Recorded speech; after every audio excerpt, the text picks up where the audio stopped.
afternoon. My name is Peggy Masters. I just happened to be out walking my dog, and I saw a lot of gentlemen in the parking lot smoking and was reminded about the agenda today. And I'm just here. I signed the ordinance, and I was encouraged to come. And I also commented once to the person that was passing the ordinance around about how I often see on Level Valley, where the Sebastiani picnic tables are, lots of young folks smoking, smoking hookah, cigarettes, chewing also, lots of litter left afterwards. And I'm just here to support the ordinance. Thank you. Thank you. Good evening, council members. My name is Jan Erickson. I'm very concerned about the children of Sonoma Valley. So I'm speaking to you in support of this ordinance. I, again, want to tell you that I really would like you to pass this ordinance.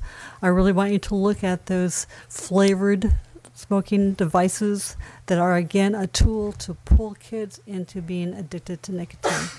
So on behalf of the children of the Valley, I urge you to vote for this ordinance, and I thank you very much.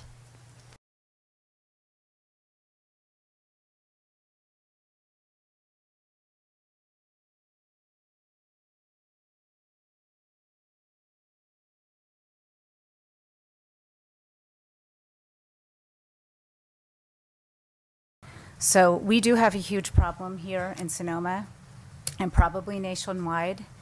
I am sorry that these retailers feel like this ordinance is too restrictive for them. I think they need to find another solution, but I'm encouraging you to adopt this ordinance. We need to protect our kids and the citizens of Sonoma, and it can start right here. Thank you. Thank you. Good evening. My name is Mary Jo Williams. I live at 417 Montini Way in Sonoma, and I'm here in support of this ordinance. I just want to make a couple of points. One is that I wanted to make the point that the claim being made that vaping helps with cessation, there is a product that's available, and it's the only one that is approved by the FDA. It's safe, and there's no flavors or marketing hype, and it's called a Nicotrol inhaler. And this is a safe alternative for people who are wanting to quit. So I thank you, and I urge you to support this ordinance.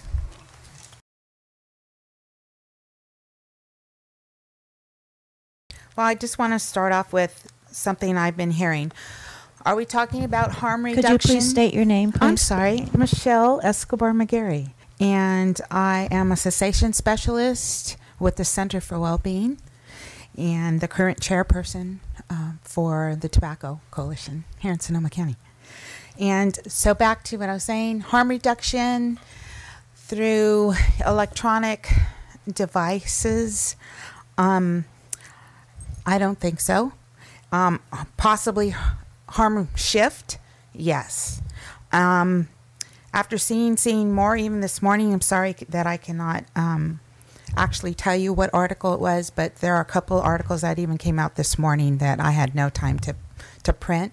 They're talking about the shift being even more unhealthy kind of shift because there is more and more intake happening on a day-to-day basis with your electronic smoking devices. But let's talk about really what's going on as well as for a person who smokes or uses these devices is that they are using them as a palliative. And the drug is nicotine that they are also using. They use it for stress. They use it for stressful situations. And this is a pattern that has been established since they were young.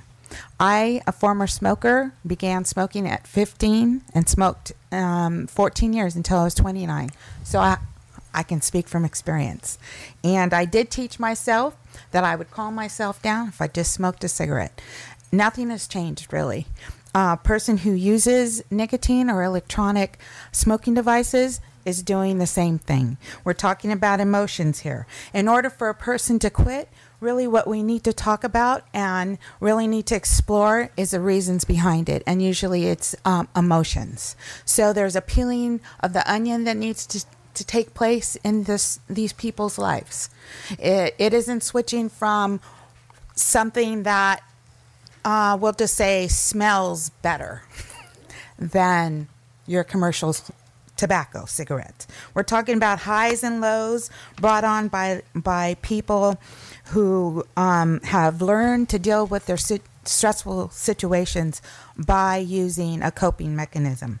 Yes, somebody mentioned that there are a lot of people who would want to quit smoking. I could tell you that's 95% of people who smoke want to quit smoking. Only 40% of them really take the first steps. And because this electronic smoking devices have been so highly marketed as methods to smoke, as a young person smelling this awesome, great smelling thing, You have 10 seconds. It lures them. It lures them. So as a person who started smoking at a young age of 15, I could tell you, if I was 15 these days, it would probably call to my attention as well. Thank you. All right. Thank you. Good evening, Mayor, City Council members. I'm excited that we're to this point. My name is Laurie Bremner, Bremner. I live at 18583 Melody Lane, and I'm a small business person here in Sonoma and have been for over 18 years. I'm also a volunteer with the American Cancer Society Cancer Action Network and an active Relay for Life volunteer here in Sonoma. We definitely want to see this passed. There's a lot that we don't know about electronic cigarettes. What we do know are things that are published, for example, in the New England Journal of Medicine, that what they're breathing, what they exhale, contains formaldehyde. We can assume that's probably not good for them to breathe long term. New England Journal of Medicine projects that it could possibly be 5 to 15 times more hazardous than combustible cigarettes. There's a lot we don't know yet. One thing I think we all agree on is we don't want our kids doing it. We don't want our kids' lungs being sacrificed because science hasn't caught up with the industry. Combustible tobacco products cause 440,000 deaths a year in this country. Might vaping be somewhat less dangerous? We don't really know, but less than 440,000 is still a lot. Talking about flavors for adults, I can see some of the points made. However, when I look at these e-juices that came from a 15-year-old's backpack, a friend of mine in Sonoma gave me this. I just can't believe that this little cartoon with a unicorn on it and the flavor called unicorn puke is aimed at an adult. The unicorn puke vial, by the way, proudly proclaims handcrafted in Sonoma County. Aren't we all proud of that? There's Pineapple Express, there's Jolly Rancher, there's Teddy Bear and Sugar Bear, all kinds of flavors that those names and the designs are not aimed at adults. But you guys can change that starting tonight, and I so appreciate your efforts. Thank you. Thank you.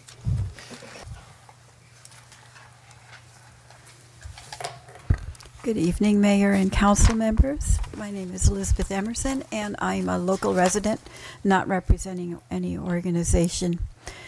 A lot of my neighbors are really excited about what you're doing here. They're really supporting it because they have children and teens.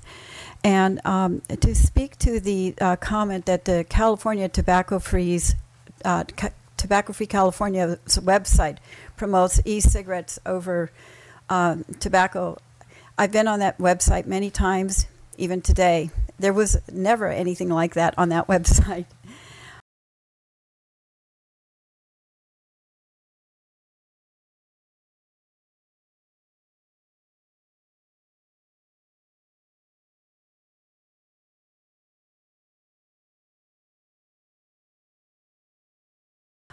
In fact, the Public Health Department, State of California, sent out a health advisory treating this as an emergency, that so more youth are actually using e-cigarettes than tobacco.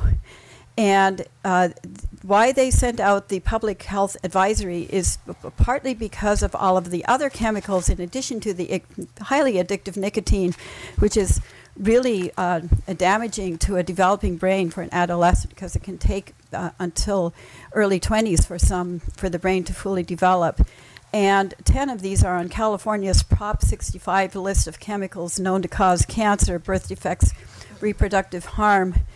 And when these aerosolized particles are inhaled into the lungs, they cause lung inflammation and tremendous tissue damage, not only to the people who are vaping, but to those around them.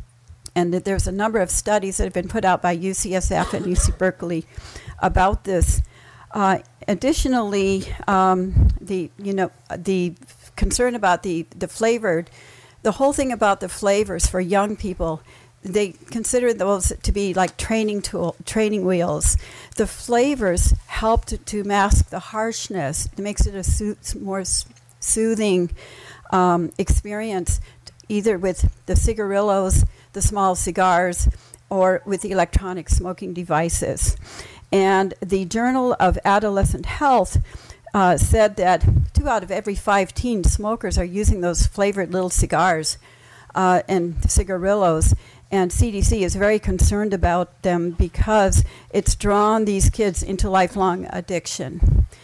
And so there's, Sonoma is not alone. There are over 94 communities in California have taken steps, ordinances just like this. So I just want to thank you on behalf of all my neighbors for having the courage to look at this and join those other 94 communities. Thank you. Do we have any other public comment?